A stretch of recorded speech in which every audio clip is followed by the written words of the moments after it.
mics up, y'all. Okay. Yeah, it's real casual. You're fine. We put on mics for. Yeah, it's a backup. So Okay. if it drops out, we have that too. Okay. You always want to be super safe. Gotcha. But no, I am so excited to do this, to talk about cannabis, to talk about Viola here with Allen Harrington and AI. So I already know everything about the great story with your grandma and how she really got you like into it, wanting to do this business. I know your amazing story about smoking with Biggie. So I want to get into more of the nitty gritty stuff, starting with why we are calling it cannabis. Because I automatically like want to say weed. That's what I call it. Right. But I know it's really important that we're kind of destigmatizing that and calling it cannabis. Can you talk about why that is? Yeah, I mean, that's just, that's just part of like, the industry evolving, right? Being able to talk about it, about what it really is, because we all thought it was reefer. Yeah. That's what I thought Got it was. the gas. Mostly growing up, right? Then, and this younger generation is all about gas. Yeah. But, at the end of the day, we are now, transitioning a lot of these conversations, and I feel like as we go into these different rooms and talking to church leaders and politicians and different things like that, we have to call it cannabis. Yeah. And just kind of evolve it from there. I know for you, you have probably learned so much throughout this process of like really getting into the business of cannabis. What's the number one thing you've learned so far? The positive things. Oh, your mic. Oh, I'm sorry. I see. I'll rely on this yeah, one. see, we got you. The positive things that Al explained to me that it does, and just killing the bad stigma. It was always, coming up, it was a bad thing. You know what I mean? And just hearing all the positive things when Al is educating me on the cannabis, and I'm a rookie right now at it. You know what I mean? But a couple years from now, I'll probably know more than him. Yeah, I love it. Now, we got some premium flower right here. Yeah. And I said to my producer, I was like, you are quite literally getting your flowers, Right. You now have your own strain. Tell me about this strain, AI. So I'll tell you. Yeah, I'll tell you more about it. 'Cause, he know how to. I can do it the ghetto way. He can do it the political way. I like the ghetto way. So this process started probably about a year and a half ago. Yeah. To be honest, to be able to create a strain from scratch, it takes about a year. We have really good partners with these cultivators and geneticists called Green Dragon. My VP of strategy, Stephanie Aracle, is the one that helped me, curate this strain. So one of the things that Allen told us in the beginning was that I just asked him, like, what is he like? What is his flavor profiles, different things like that? And the first thing he said was like, well, I like champagne. He was like, make something that tastes like Dom P.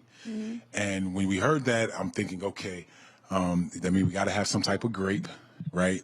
When we think about our culture, in cannabis, like a lot of the exotic weed and different things like that, it looks purple, different things like that. So we came up with Grape Stomper, crossing it with Secret Kush Mints. And when I also thought about, because this is a culture play for us, right? Because he represents culture. So we've been very specific in regards of who we're really going after with this genetics, right? And it's our people that look like us. And our people like gas. They like really strong weed. So we were able to do this cross of Grape Stomper and Secret Kush Mints, and it tests anywhere between 32 to 36% total THC. And, it will definitely sit you down. And when you think about the grape and the mint flavoring, it tastes like a little bit like champagne. So we've had a lot of people without, now it's like the first time I'm actually saying that was our intent. But there's been a lot of people that have reached out to me and said, yo, this actually tastes like a glass of champagne when you first hit it. Yeah. Right? So that was our motivation behind it. And with it being, his first strain, and we're calling it 96, and we think about what he represented when he came in 96, he was a game changer, changed the game forever, on the court and off the court. And not only for himself, but even for every athlete that played in the league, because at that point is when guys started realizing that this corporate life that they wanted us to live, that we didn't have to live, that we could actually be ourselves and still be the star of the show. Yeah. So I think of all of those things when we did this strain. Well, See, right, and I would have just said I wanted it to taste like Dom P and had to be a strong gas. But was that accomplished? I think so. Absolutely. Yeah, it was absolutely accomplished. Okay, so I want to talk about the role of weed in the NBA. I thought it was really great how last year during kind of the COVID season, they suspended random testing for cannabis. Do you think there will be a day in the league where that is completely done? No more random testing. It is a substance everyone can use. Do you see that day coming potentially? I think it's now. It's already happened. Yeah. I mean, this is obviously year 3 now because you had the the bubble, had all of last season, and then you have this season starting. And I think with the NBA is pretty smart. They're not addressing it, right? They're not saying we're taking it off the ban list. They're just saying we suspended it, yeah, right? And kind of just see might just where be it suspended goes. Forever. But I would like to just take this time just to say that I really give the players a lot of credit that none of them have abused this opportunity, which I didn't think they would do anyway. Because I always say, we all have access to liquor, right? And when I know I got to come compete against AI, I'm not getting drunk before I'm about to play it. And I'm not going to get high before I got to guard AI, right? And I just think that all the guys are very professional, and we understand that. And I think that these guys have done a really, really good job at that and being able to keep it separate, right? Because they're definitely using, I know for a fact. Oh, for sure. We 100%. get calls here and there asking for product. And, it's just a beautiful thing. And I just think that, for athletes, it was something that needed to happen. We needed an alternative way to deal with a lot of the issues that we deal with. And in the past, it's only been liquor. Right, or it's been pharmaceutical drugs and the Vicodins and different things like that because we deal with a lot of things and most people forget that we are human beings and I think that's coming out a lot now with the mental health issues that are being raised all the time because we seem like Superman and we got so much money. It's like what kind of problems do they have? But no, we have the same problems you have. Yeah, we just actually have money, right? Yeah, which adds some more problems. Which adds more problems. It doesn't make things easier. So just guys, great job, and I'm so happy that the league has taken this stance, and hopefully one day, Viola will be on one of these jerseys. Yeah, I love it. Can you talk about a time in your career where you would have benefited from there not being this stigma around weed, but about it being okay, to have cannabis while you're a basketball player? Yeah, I probably didn't have to go in the program then. That was it. And I could be free with it like I wanted to be. Back then, like I said, it was this stigma that it was so bad back then. You know what I mean? And I went through going through the bad boy thing when I first came into the league, and the fact that I had all these guys with me and we smoked, marijuana and this, that, and the third, and it was like you was labeled as a villain, you know what I mean, or the bad guy for smoking, and that's what I remember the most. You know what I mean? That I had to go through. With that, I hear the people in the crowd, calling me weed head on the road and stuff like that. So, it was bad, because I had, when I first got in the league, I think when I was a rookie, I had got stopped and I had some weed on me. And I actually went to jail for it. You know what I mean? And now, all these years later, look where we at and look how far we've come. Yeah, absolutely. And, even just going off that, I know you were a part of the group of people who wanted to write a letter to Biden to have him pardon, non-violent offenders who, were associated with cannabis. And there's very obvious racial disparities when it comes to, being arrested, being put into the system for marijuana. I think black people are 4 times more likely to go to jail for having cannabis than a white person. So can you just talk about kind of how you've seen that shift and how in some ways it is kind of frustrating how other groups of people are profiting off this thing that we so often have been victimized for using? Yeah, I would like to just start with just New York. Since New York has decriminalized and made it legal, arrests in the black community is down 95%. Insane. 95%. And then when you think about cannabis arrests in other places where black people only represent, 20, 30% of the population, and we're still the ones that arrested, 85% more than, to your point. So it's definitely a huge issue, and that's something that obviously with this partnership and everything that Viola stands for, being that we are a cannabis company with purpose, is all about changing the stigma first, creating more opportunities for people of color in the cannabis space. Because to your point, there's now billions of dollars being made, and the people that are making it don't look like us.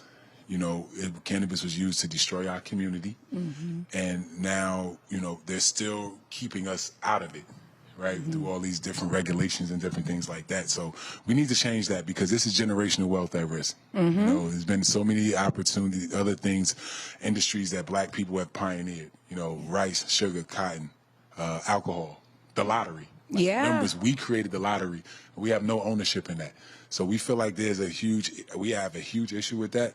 And I honestly feel like if we don't do the work, it won't get done. Because I think there's a lot of window dressing with people saying they care about social equity and they care about black people getting the opportunity. And just saying it. They're just saying it, right? And it's just checking a box almost, right? So we're here to kind of hold people accountable for that. And, you know, we're trying to do it through our work, the work that we're doing on a daily basis. Yeah, absolutely. Well, you guys are definitely pioneers in this space. Shout out to y'all. This is super, super exciting. Speaking of pioneer, you know, we have a huge pioneer in basketball. I've been so excited to do this interview. And yesterday I actually called James Harden because I was really excited. I know that how much he respects you, loves your game, looks up to you. And I asked him if he had some questions that he wanted me to ask you. And wheels were turning. He's like, there's so many ways I could go. Like, AI has meant so much to me in my life. So I want to ask you some of the questions that James had for you, all right? Okay. So his first one, which is something I wanted to delve into as well, he said, can you ask AI how often he thinks about not having a title? I never think about it. Really? Never. Until I hear something like that question. Yeah. Now you're like, You can cuss, you're fine. I came close, tried, but, you know, it didn't happen. But let me tell you why I don't. Because look what God has done for me.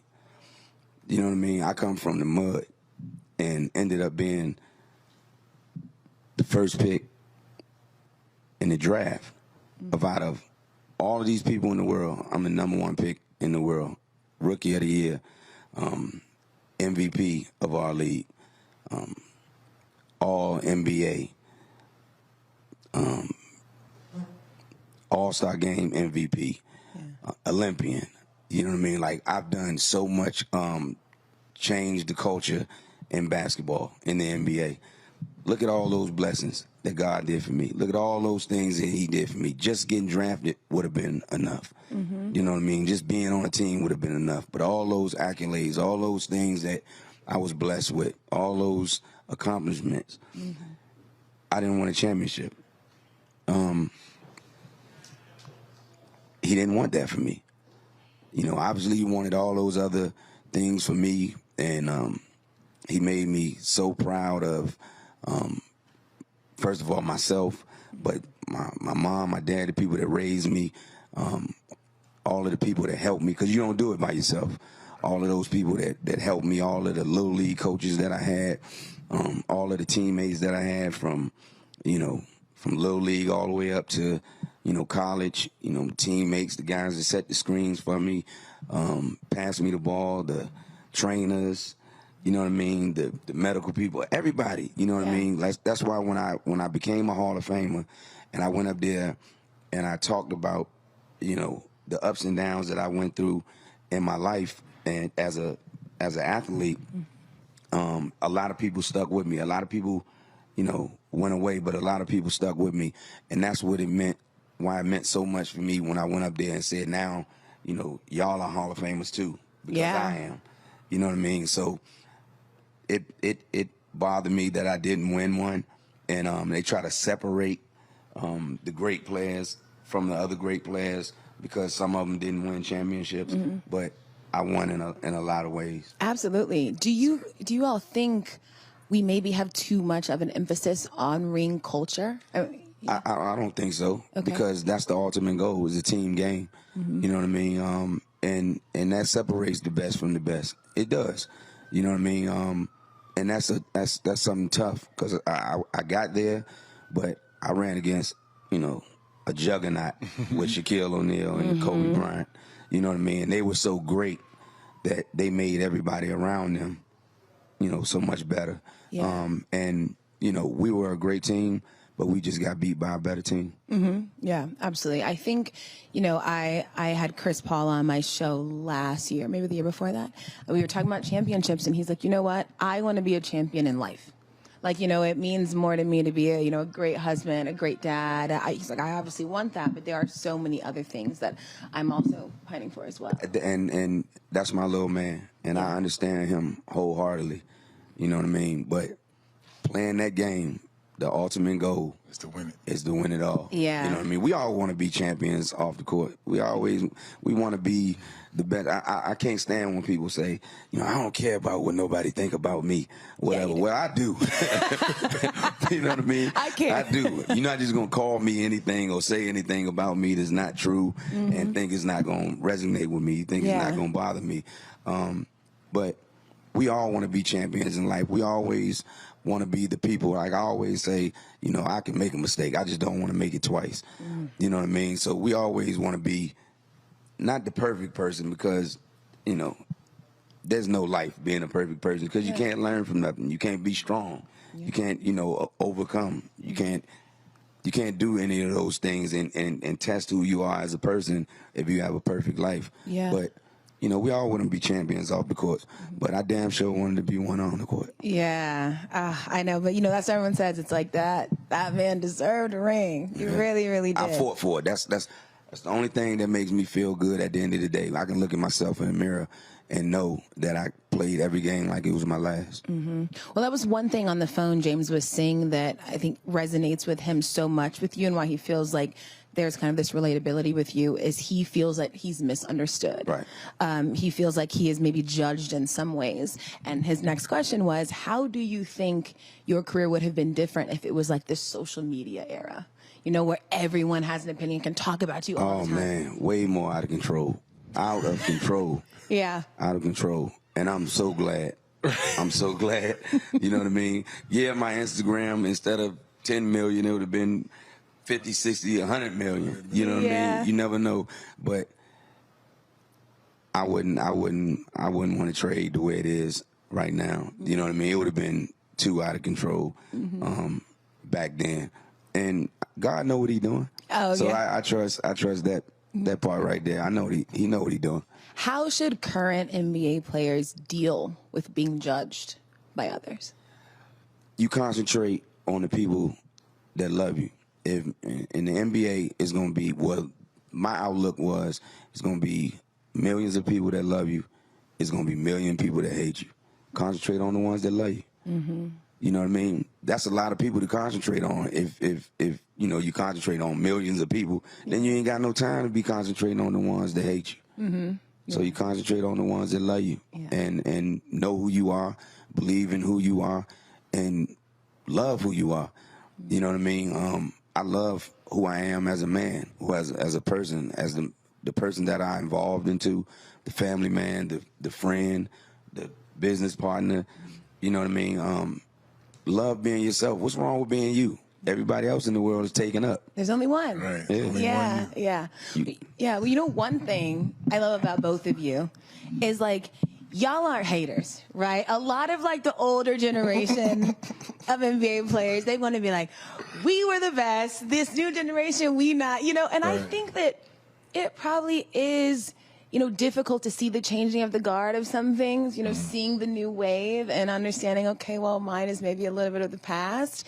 Do you agree that it's kind of hard for people to let go of that time? Yeah, I think it is for some, right? Yeah. But I think for me, I don't know if it's different for him because he came in as a number one pick or whatever, but like I kind of experienced that with some of the older players I played with, right? And I just kind of made it a thing like I'll never be like that.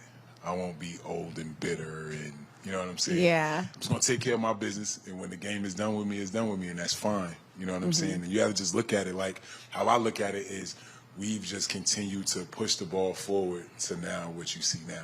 The success and the contracts and different things like that, right? I want that for our little brothers. You know what I mean? Like, this is a fraternity. And how I look at every player that is in the league, that's my little brother. Right. Any of them can get my ear anytime because of what we done was so rare. It was only 450 of us, and when we came in, I think only like 400 during that time. Yeah. And there's 30 million people that have NBA aspirations. And there's only 450 of us now, So for me, it's always been about that camaraderie and just, looking at the players behind me as just being little bros. And that's why I think for me, I'm never that hater, as you say. Yeah. And you're a fan. and you're a fan. Like, I was a fan when I was playing. Right. You know what I mean?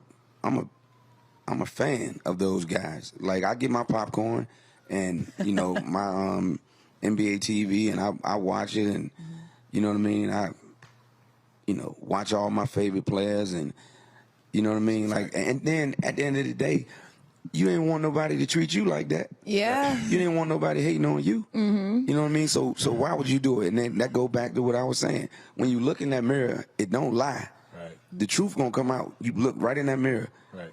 Yeah. And it ain't gonna stop nothing. Right. You being upset and being bitter ain't gonna stop It ain't gonna stop nothing. Nothing. You look in that mirror and you gonna see the word hater written right on your forehead. And you gotta walk around and live that. You gotta live that fake life. Yeah. You know what I mean? And what he said about them being our little brothers, I love that. I love being 46 years old and they come up to me and say big bro, and they say unk. You know what I mean? Because honestly, I look back at the guy that made me want to play the game, Michael Jordan. Like, how could I ever hate on the man that gave me the vision, that made Allen Iverson want to play basketball? And how could I ever say or hate on him, like the guy?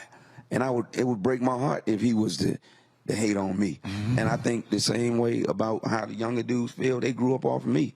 So, you know, me hating on them, that probably would crush them, man. Yeah. So I wouldn't do it anyway, but I just thinking really about it, wouldn't, that's terrible. Tell me something that a younger player has come up and said, the way that you've either impacted their game or their life, that like you've never really said before, but really sticks with you, that you remember. If it wasn't for you, I wouldn't be here.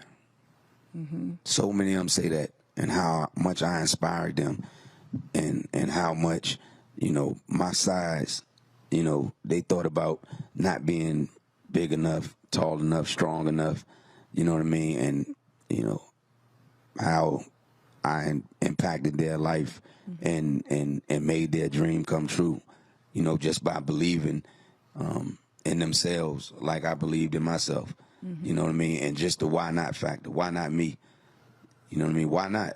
Yeah. And you only live once. I mean, that's what I think. I don't know nobody that died and came back. Yeah. And if I did, if I died and came right back, I would rather be me all over again. Just probably a polished version, a little bit better. That's all. Yeah. A way more polished version. Okay, so we know obviously the game has evolved in a bunch of ways. I want you guys to tell me a way that you love the game has evolved and a way that you kind of wish stayed the same. What I just like the skill level of the game. Yeah. Because I watch I watch a player do in between, as they say, and then end up over there. Like, it's just amazing. Like, what made you possess you to try that? And it's not a travel, you know? So I just really just like how the game has evolved. And I also, and it's funny because I try to figure out sometime like how. Because like you see now, girls are dunking more, right? Like I'm seeing at high school level, you know, I watch a lot of little highlights, the overtime and all these different whatever things, and you see girls dunking. I'm like, how would it? And I'm thinking it's seeing is believing, like he said, like how a lot of kids saw what he did, and it gave them the confidence that they ended up being in the show. Yeah. Right? So I just think that I just really enjoy how the game is just truly, really evolving and really just sitting back kind of thinking like, where's it going to go? Because I got little boys that are 6 and 4 and I want them to play. And I'm thinking like, what do I start working on them with now? Like, you know what I mean? So many, there's so much versatility in the game now. So, you know, that's something that just really impresses me about, you know, this day and time. Yeah. I think I always wonder this. If you were playing with the way that basketball is now, do you think you'd be a better player, same player, less player? Just betting on myself, I would say better player. Because it's more wide open. You know what I mean? The game is a lot more wide open. The court is spread big time because you got big men that can shoot now. Yeah. You know what I mean? That's why, you know, the game has changed. Like what Al was saying, you got guys 6'9", 6'10". He basically kind of started that, you know, with being a big man that can handle the ball like that on the perimeter. But you got KD 7 feet, and he handle the ball like a point guard. Yeah. Like, how do you guard KD? Yeah, that's what I'm saying. You can't. Like Steph Curry is incredible. He's not human. He's different. You know what I mean? Like, that's what I love. That part of the evolution of the game, just seeing it change so much. You know, people talk about my handle and stuff like that. Like, I was not handling the ball like Steph and Kyrie and guys like that. Like, they are doing out of this world things with the ball. You know what I mean? But, you know, in this new wave, I would just think that I would have gotten better and, you know, did some of the things or even more than I was doing then. Yeah. You know what I mean? Like, now, when I was playing, you know, when I was in college and I came out, my teammates used to always say, well, damn, you know, Chuck, when you get to the league, they can't run a box and one on you. They can't run any zones on you. And this, that, and the third. And I was like, damn, that's right. They got to play me one-on-one all game. I'm going to average 40 every night. Yeah. And then, you know, 4 scoring titles in. Then all of a sudden, now they got zones now. All these gimmick defenses. Now they, you know, double teaming every time somebody touched the ball. So, you know, I might have had something to do with them going back to the zone. Because you remember, Al, the NBA, it was never, you could never play zone. So you start killing. One-on-one. Then you got this dude 6 feet, 165 pounds winning scoring titles.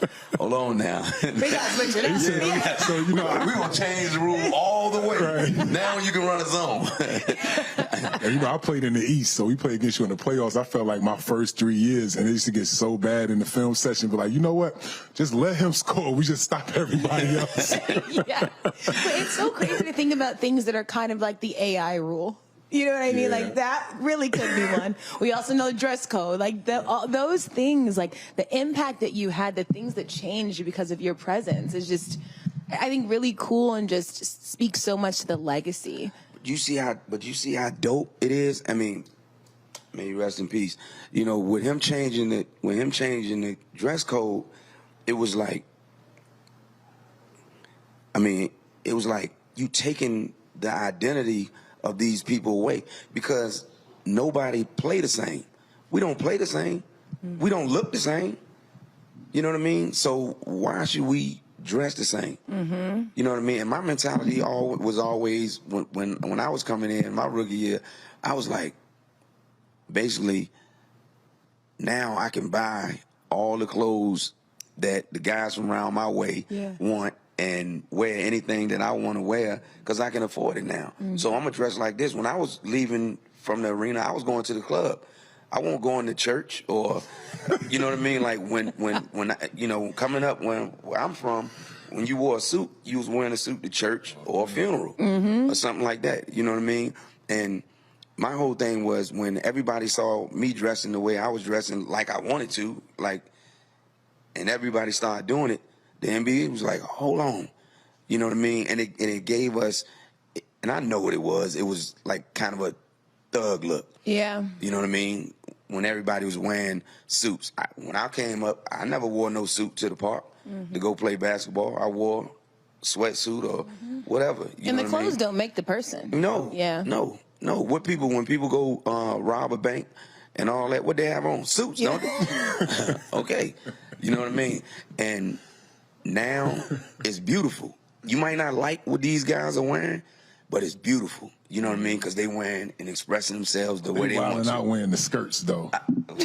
I'm not even going to go there. Skirts are good. I love the fashion. I'm not going there. You own your own look. I'm into it. I'm not I going love there. playing with fashion. I'm not going there. But I love it. It's beautiful because I like to see everybody with their own. They got their own swag and their own personalities, and you know what I mean.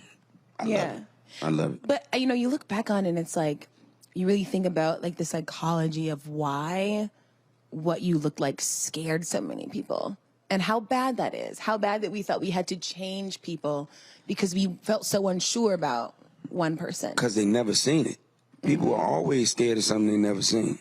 You know what I mean? Unless it's beneficial to them. Yeah. You know what I mean? Unless it makes them feel good. But if it makes you uncomfortable in any way, you're going to have a problem with it, especially when you're a high power.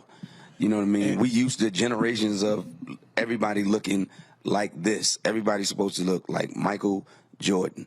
You know what I mean? I wanted to look like him on the court. I wanted to look like a superhero. Like, I don't understand why guys right now wear different color shoes in their uniform. but that's the new era. Yeah. I always looked at it like what Superman wore: red, white, what was red, yellow, and blue. Right. Batman wore, you know, yellow and black, and Spider-Man wore blue, black, and red. You know what I mean? They all matched all the way down. Yeah. And that's the way I played. When Mike played, he matched. His shoes matched his uniform and all that. So, you know. But it was weird, too, with the whole thug thing, right? Because when you think about it, like what we were wearing, right? Like we wearing $1,500 shoes. Right. $500 jeans. Cost more than the suits. You know what I'm saying? Like, way more than the suits. You know what I mean? So, like, that whole, why is it got to be a thug when I'm wearing something like, but that's not. They never seen a do-rag and a hat. Like they never seen it, and it got scary. You know what I mean? I remember being put on the cover of magazines when I was the face of the NBA, but they would airbrush my tattoos off. Right, I remember those things happening. Which is wild. Yeah. Like they're taking parts of you. Yeah, we want some of you. We want your game, and we want some of you. We don't want the cornrows now. We don't want the tattoos, but everything else, you know, we cool with. And everybody was making a big deal about my cornrows. Like, I was just, we can curse up here? Yeah. I was tired of people fucking my hair up on the road. Yeah. You know what I mean? Like, I was getting haircuts and they were destroying. I was like, okay, if I just grow my hair out and get cornrows, then I don't have to worry about that. Yeah. And that was the only reason I did it. It ain't had nothing to do with me trying to look like a thug or be a thug and then, you know what I mean? I was just tired of people messing my hair up. Yeah. You know, I ain't had them problems. hey, you know one thing we grew out of that I'm like, ooh, it's good. We got no more 10 slides is too big for AI. Party is over. Yeah, that's right. My teammates used to get mad as hell at me. Like, I used to go in big and tall and buy everything up. Wait, you really went into big and tall? I used to buy big 4X t-shirts, size 40 pants. That's wild. And they used to go in there. They used to come in there. I'm talking about our big men on the team. Yeah. And they used to, after practice, I would beat them there. You know what I mean? And I would buy everything, and they'd come in there and get mad at me because I would buy up all the big clothes. Did you just like the look? Like, did you want to look like you've been kind of swallowed by your clothes? It was in style. And then I was, you know, I had the little man complex because I always wanted the big old Rolls Royce and the biggest car, and you know what I mean. I was 165 then, so you know I wanted the biggest clothes. I didn't want to look smaller than everybody else. So I don't know, and it was a style back then. I don't know who I don't know. It was just the guys from my neighborhood used to dress like that, so I used to dress like that. Some iconic looks, though. It's like, it's fine. It's okay. Yeah, but when you look at it now, you're like, your head look like Beetlejuice, like the smallest head, and your body, just your clothes just big. Look crazy. Look crazy. Okay, so as y'all can see, he gives some really good quotes. But one of my favorite quotes of yours, you said, I'm not a point guard, I'm a killer. Right. I want you to tell me 5 guys playing right now, you're like, they're killers. Steph Curry, Kevin Durant, James Harden,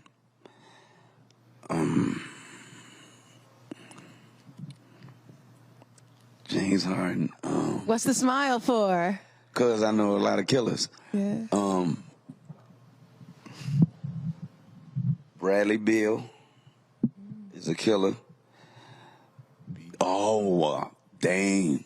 Dame's the killer. Certified. Yeah. Certified. Oh, why are you getting so excited about Dame? What about Dame? Because Dame he's a monster with it. Like he's kind of, Steph is just bad as hell. But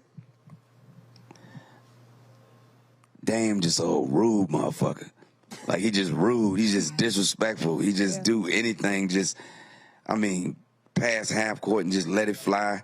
Buzzer beaters. He at the hash. You know what I mean? Just like no fear. Just nothing. He's not just a killer. He's a serial killer. You know what I mean? That's so good. Vicious with it. Shout out to Dame. Yeah, big shout out to Dame. You know, speaking of Dame, I also asked Dame if he had a question for you, and I have one from him as well, which actually makes me think of another one of your quotes, which was when someone asked you about coaching, you said, I ain't coaching because I don't want to coach no motherfuckers to make more money than me. Right. Does that stand? Yeah, because, okay. I'm just saying, it's like, I always I have the utmost respect for coaches in the NBA. Yeah. And coaches worldwide, but in the NBA it's totally different. Like, you have all of these guys making all this money. Everybody on the team make more money than you, and you're able. Honestly, you're able to bring these guys together and get them to believe in one thing, and that's playing the right way and winning, and having them all with the same mindset and the same goal in their head, and they buy into it. You know what I mean? To ultimately win a championship. You know what I mean? That's power. Yeah. And that's respect. You know what I mean? When you got these guys, you know, that make all this money and they buying into everything that, you know, that you say. And it's a lot of guys. You got guys on different teams with max contracts that probably feel like, you know, they supposed to be the man. Yeah. But somehow, some way, to make it all work, they fit in a role, play their role, and then all the success comes, and that one guy that's leading them, you know what I mean, supposed to get his flowers. Okay, well then I wonder if I'll read Dame's question to you, and if this is something that you would be interested in. His question was, let me get it right. Have you thought about just training current players, like not full time, but just working with them? I would love that, and I would love. I'm glad you asked me that. And shout out to Dame. Definitely shout out to Dame. And I don't want to say nothing too bad. You know who I'm talking to, but I'd rather help. I know I've forgotten more basketball than some people know, and I know I can help an organization get better. I know so much of the ins and outs in basketball, and not just talent-wise, as far as, you know, who's good, who's not. Anybody know Kevin Durant is good, you know what I mean? But I know other things when it comes to basketball. I know the look. Yeah. I know the eyes. I know the posture. I know things inside of basketball that other people might not know, that I experienced throughout my career and throughout my life. You know what I mean? I can get on a basketball court and tell if somebody's scared of me by just looking at them. You know what I mean? I can look at your demeanor and see that you don't want it tonight. Maybe tomorrow night or the night before, but not tonight. And I just know so many things, ins and out, in basketball, relationships, how teammates react to each other, what they have a problem with, what makes them play a certain way. Yeah. Are they a certain way through this quarter, the next one, or the next one? How they are in overtime. If the ball feel like a hot potato in their hand, you know what I mean? Do they want it? You know what I mean? I know those things about players, and I know with an organization, I know I can help. You know, not the guy that's, you know, right up front and everything, but just behind the scenes, I know I can help a lot of athletes. Well, okay, so when I asked you the question, you smiled and you said, okay, hold on, I'm trying to hesitate. Because everybody know who I would rather help. Everybody know that. Okay, you don't care to be specific? Everybody, I'm a Sixer for life. Okay. I got Sixer blood pumping through me. So everybody know that I want to help their organization. I've been retired, 11 years? I don't know how I'm not a part of that staff some kind of way. Yeah, almost like a consultant. That'd be really nice. That's if all. you were, Even it was that. Even it was that. I would be the happiest in the world. Yeah. And the money thing ain't got nothing to do with it. It's just me being me and me being a Sixer and wanting to help. I don't know why nothing's been put in place for me. And I still love y'all. Don't get it twisted. It's all love here and ain't gonna never go nowhere. But there's something that I just don't understand. Yeah. I mean, I totally see that in your future. Even when I was like asking guys if they had questions for you, everyone just gets so excited. They want to soak up the knowledge that you have. And I know clearly. They might think I might not show up to work or might come in my office and, I mean, with my do-rag on. Systematic oppression, that's what it is. They might think I won't dress right, and I mean, I know I can't come in there dressing like this, but that's what it is. Hey, that's the problem. I mean, and it might be that, but if it is that, then address it. Address it. I don't have no problem with having no contract with stipulations in my contract. It's just like I'm signing an NBA contract. Right. I mean, you know, if you're a player. You know, I don't have no problem with no clauses in my stuff, and you know what I mean. It is what it is, and that's up to me to accept it or not. Yeah, and I mean, what they would gain from having you is so monumental. Obviously, somebody around there don't think like you think. We gonna like talk we, to him. They like gonna we hear this. think. We gonna get you a job. My manager gonna be pissed off with me after this, probably. Hey, you're just being you. It's all good. I do want to pick both of y'all's brain with basketball, though, because I loved hearing different things you were saying. You can see, you know if someone's scared, right? You know if they're ready. You can just tell by looking at them. Right now, it's kind of a watershed moment in the NBA where we're seeing the younger guys become stars. It's new generations coming up. So I want to name a young player. Let's do like kind of the under 25 players. Y'all tell me what you like about their game and what they could improve in their game. All right? We'll start with Jason Tatum. What I like about his game is, he does everything really well, right?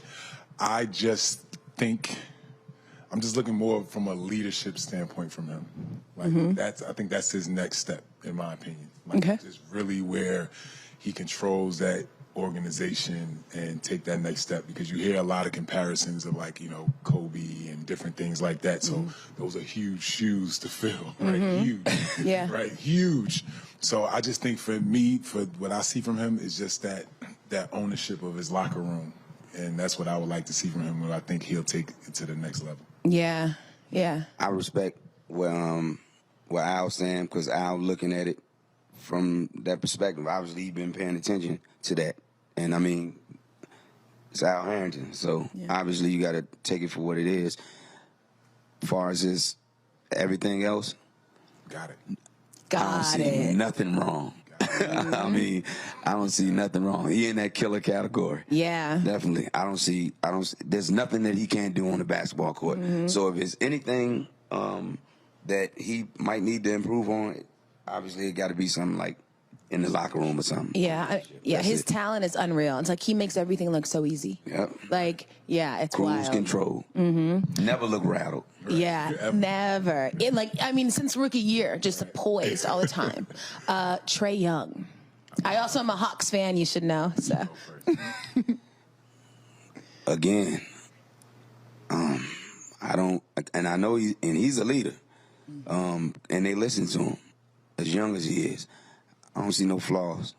You know what I mean? All I know is he's just gonna get better and better. So all I would say is just keep doing what you're doing. I don't see no flaws in his game at all. Yeah, and you guys can just tell me what you like about their game if you don't have a flaw. I like everything about his game.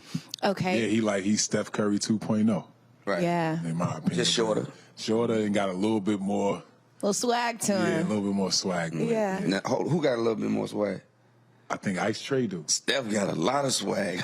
I know this past playoffs, Trey was showing how. Trey talking to the crowd. Yeah, Trey crazy. Steph talks trash, but he was in New York. Around. He was in New York though. Yeah. See, and New York, they gonna give it to you. New York and Philadelphia, they gonna give it to you. So he had no choice but to interact with them. But I don't think Steph would have did that. Nah, he too cool. Yeah. Well, the difference is it's like how everyone was saying Trey accepted that villain role. Yeah. He would go into these arenas that are away and he would be the villain. Steph has a lot of swag, but he's not going in as the bad guy. Right. He's just going as the guy who gonna shoot the lights out and shit. He's gonna just kill you. Right. Yeah. Get out of here. Yeah. What about John Morant? Another young guy. Only thing that he might be anything less than A. And I would say that probably a minus or B plus. It's probably the only thing you probably could say is his jumper. That's the only thing you probably could. That's the only, and he can make that. So I'm just saying, moving forward. Once his jumper is basically automatic, trouble. Because he's trouble right now. He's trouble right now. All the point guards. Right now. Yeah. All the points. Right now. Oh, and that go back to it. And he's a killer in a different way because he can do it in a point guard style. You know what I mean? He can do it all kinds of ways. You know what I mean? With assists. You know what I mean? With scoring. He got the whole package. He can do it all. You just naming all the bad motherfuckers. It's hard, right? All the young bad motherfuckers. But that is so exciting to think about. Just this new generation. Everyone is so good. In good hands. The NBA is Adam Silver. Just chill. Yeah, good for you. Good for you. Everything is looking and up. Great hands. And more so, standing ovation for the fans. Yes. For the fans. You know what I mean? I mean, they got the product is there on the floor. They're good for years to come. But the fans are so great in arenas across the world. You know what I mean? They're there. They're supporting them teams. The games are great. The fans are back in the stands. And for all of us fans, I mean, we back. Yeah, You know I what I love mean? it. Okay, one more young guy. Luka. He in my top 5. Wait. Top 5 in the league, period, right now. Yeah. Okay, then you got to name your whole top 5. And do you agree with that? Luka is crazy. I'm just I saying. can't believe like, I ain't say because I was only able to name 5 killers. Yeah, you were. But you said there was a bunch of killers, so we know, Yeah, there certified. was. Yeah. You were just saying some Certified. of your favorites. What I like about him so much is that he just played the game. He played the game. He's fearless. Yeah. Like, it's just that, to this point, hot potato, all that, ain't none of that in him. And especially coming from where he came from, right? Because normally you think that, like, you know, those guys take some time to adjust, but he been talking shit the whole time. He really busting ass every single night, any way that he wants. So it don't matter. It don't matter. You can put your best defender on him. He top 5, bro. Like, and it's funny, and I don't want to go through my top 5 like that, but like. Nah, Al, if you say someone's top 5, you have to say your top 5. Like, because we got to know who's in, who's out. You need the context. So you got KD. Okay. 1. You got Giannis. Okay. Oh. Oh, man. Oh, man. God. I'm still going LBJ. I know he the OG, but I know he the OG. Man, I ain't putting him in no category. You're going to put him in the category. Oh, that's LeBron. Right, okay, I thought it was in the league now. Okay, so that make it even easier then. So that means I could slide Anthony Davis back in there. You ain't going wrong. Yeah. For my top 5. Steph Curry. Right. And Luka, right? No James. Say you missed no James. I mean, man averaging Michael Jordan numbers, 36, and I mean, scoring title after scoring title. We talking about killers now. We talking about straight killers. No, James is in it because I throw James and then sometimes I have Kawhi. Right, Kawhi throws me off because he just don't play enough games. I got you. Yeah, I mean, for a top 5, I mean, and I love Luka's game, but I mean, that's really high praise. Luka already right now in the top 5. He got it. And then and James, this is the first time James hasn't, has been hurt like this. Like throughout his career, he was never, you know what I mean. He was always available. Yeah. But yeah, Luka, I mean, he's a killer. He probably got a cult, man. I ain't lying. That man is a killer, man. Yeah. Are you in pretty good agreement with his top 5? Okay, so then name yours. James, right? I already named it. So your killers are your top 5. All right, I like that. Yeah, my killers. Yeah, because you got to put James in there. James in it, obviously KD in it. James in there. Yeah. Yeah, I mean. So would you go James or Anthony Davis? As far as killers, Yeah. I'm going with James. You crazy? How many scoring titles Ant got? No, I ain't got none. That's what I'm saying. We talking about putting the ball in the basket. That's what we was talking about. Yeah, that's what we're talking about. All right, killers. All right. A couple more before I let you go. I'm curious for you, who right now kind of feels like the most AI? Like, who's the new generation Allen Iverson to you? Obviously, no one is duplicated, but who's closest to kind of what you brought to the game on the court? Damn. Do I want to say Ja? Yeah, I like Ja for you. Like Ja? I don't know, cause I like Ja for you because, like, to me, Ja represents like hip hop and all. Like, I don't know, for me, every time I see him, I see Little Baby. right. Right, I just see like him like that, like, and that's kind of what you represent. Angry with his homeboys and all that. You understand? Yeah. And the way he And Ja moves. just cool. He just And the way he moves, that's how you he's move. just cool. Like, you He's wasn't just cool as you hell. wasn't extra. It was just you and Crew Thick. Yeah. You know what I'm Just- saying? So that's who. I mean, And then I would say, like, I like to when I compare, like, I can't never compare nobody to me like that because they're never my size. Like everybody always, like they'll have a category and they'll be like the best little man or the best little man dunker. And I seen it, on TV the other day, and I wasn't up there. And they had the best little man dunkers, but they had guys up there 6'5", 6'6", 6'3". Steph Curry is not a little man at 6'3". Right. You know what I mean? Like, and then when you try to compare somebody with me, there's never nobody my size to where I can say, okay, he get buckets and he'll bang it too. Yeah. You know what I mean? Like, and that's what I be, and he'll clown you too. You know what I mean? And I just, when I think of somebody, it always got to be somebody that's 3 or 4 inches taller than me. Right. So it's hard to, put me in a category like, if you think about it, what person 6 feet in the league that's gonna give it to you? Yeah. You know what I'm saying? It ain't only person I could think of that was on that level in a vicious state was Isaiah. Isaiah coming. When that last year at Boston, before he got hurt, and the year before that, Isaiah coming, 28, 29 a game. You know what I mean? And then the injury, and then I look at Isaiah's situation, he was never put in a good situation again to where he could just be Isaiah and then everybody else follow him. Right. You know what I mean? And, because he went Cleveland, and who was at Cleveland then? LeBron was there. LeBron was then he went to L.A., LeBron is there. You know what I mean? Then he went to the New Orleans, and then they got 3 stars already. Yeah. You know what I mean? So it ain't his game. He was just never put in a situation or, just a situation to where he could succeed. You know what I mean? And shout out to Isaiah. Still rooting for you. I love you. Yeah. You know what I mean? And, if anybody can get through this, you can. Yeah. And absolutely. just stay up, stay strong, and believe in yourself, believe in God. Okay. Well, they're wanting me to wrap up. I do have one more for you guys. I also need to say, I have enjoyed this so much, just soaking up all this basketball from you guys and just hearing you talk about life and everything you've learned has been a pleasure You got to think about the person that's asking the questions.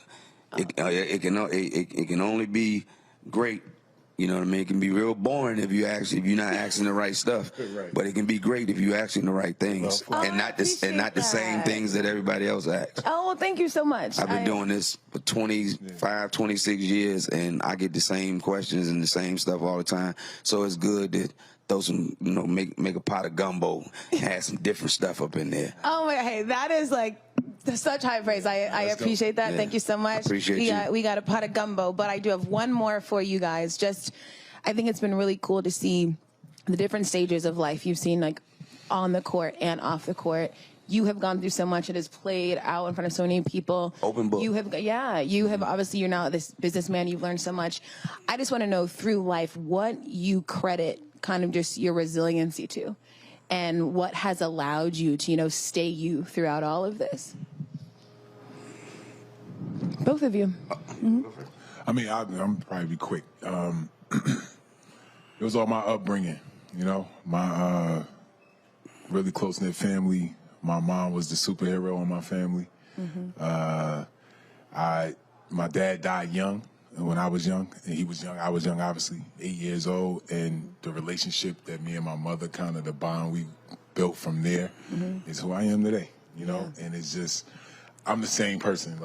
Most people, not everybody that knows me from when I was 8 years old to 41 years old, they'll tell you I'm the same person. You know? And I just really think it's just from the foundation that my mom laid, which was just around integrity. Yeah. You know what I'm saying? Doing the right thing, and what's right is right and what's wrong is wrong. And that's just kind of how I live my life. And I think that, that's why I am who I am today. I love that. What about you? My family. My family being there for me, me caring so much about them and wanting to be able to create a better life for them. And the second part was what? How you've been able to stay you throughout everything, even if bad things have happened near you. And that's been the easiest part for me, is being the same person that the people that love me and the people that I love are able to recognize all the time, no matter what, the ups and downs, how much money, how much fame, you know what I mean? Just wanting to be that as well, you know what I mean? And feeling like there's nothing wrong with it. So it was never a point where I felt like selling out and becoming something that I'm not. And selling out doesn't mean not doing all the right things that you're supposed to do, or getting in trouble, or, you know what I mean, being mean to somebody. And, you know, being nice is cool too. You know what I mean? I love when a motherfucker meet me and they say, you're nothing like I thought you would be, or you're nothing like I heard you were. What they say. You know what I mean? Because you never met me. You know what I mean? You can't judge me if you never met me. Somebody else can have a different opinion of me because of the circumstances of when I met them. You know what I mean? You might have wanted to have a conversation with me, or have me sign something or take a picture while I'm feeding my daughter. And I tell you that this is not the right time. Can you wait till I finish this? And the person, well, fuck you then, motherfucker. You ain't better than Kobe Bryant anyway. And I like Kobe anyway. And matter of fact, I don't watch basketball, motherfucker. And, you know what I'm saying? So, and then you ask them about Allen Iverson a week later, and they say, well, he's an asshole. You know what I mean? And this guy asked him to take a picture or whatever, and he wouldn't do it. But they ain't going to leave the part out that he was feeding his daughter or whatever. To tell half the story, Yeah, so... Well, I'm really happy that we hopefully were able to give the full story. I think that's important. So thank you guys so much. I know we got a bunch of this, so we should probably end the. Iverson up there too. You got Iverson. Oh yeah, we should probably end the interview. I feel like we got to test it out. No, but thank y'all so much for your time. This is amazing. Yeah, this was great.